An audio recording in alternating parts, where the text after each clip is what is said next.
আলাইহি আল্লাহুম্মা বারিক আলা। সালাত তুমি কবুল করে নাও। আবুল কালাম, বাপের নাম নাজমুদ্দিন, এই নদী ধার বাড়ি। জি আল্লাহর বান্দা, দেখুন মোটা মোটা টাকা মোবাইলের মধ্যে দাম দিচ্ছে, কিন্তু আমি সে সমস্ত লোককে বলবো একটু টাকাটা অ্যামাউন্টটা বলবেন। জি টাইম করে পার হচ্ছে ভালো ভালো।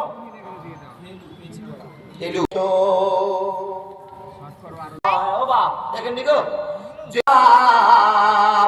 ফরিদপুরের ফরিদাব হবে তার আজ।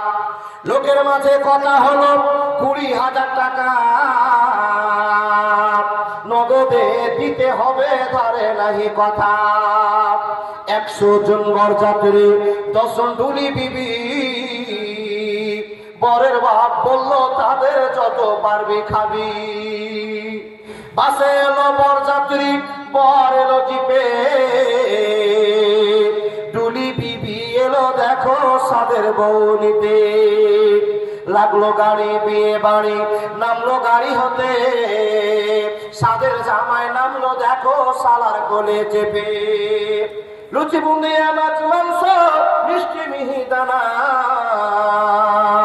যেবা যত পারবি খাবি নাই কোনো মানা। পেট ভরে খানা খেলো, ধরলো যত পেটে, আধা খেলো আধা পাতে রেখে বলো উঠে। হলুদ মেখে সাবান হাতে গোসল খানায় যায়, ফরিদা কিন্তু শ্বশুর বাড়ি যাবার অপেক্ষায়। সব ফেলিয়া বেটির বাপ এলো মজলিসে,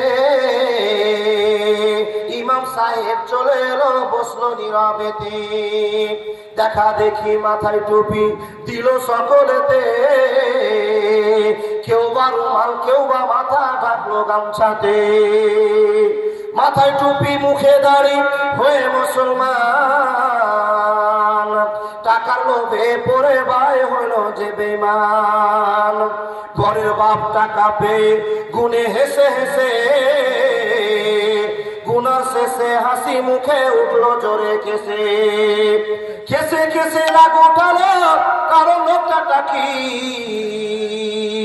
টাকা ছুঁড়ে ফেলে দিল, রাখো রাখো বাকি। সবার মাঝে বেটির বাপ করে জোড়হাত, বলে করোনা অপমান রাখো আমার বাপ। 8 মহল্লার ভিতরে 2,000 টাকা পরিশোধ করে দিব, দিও না খো ব্যথা। শুনলো না খবরের বাপ, উঠে পড়লো সবে, ফরিদা কিন্তু জানলা দিয়ে সব দৃশ্য দেখে।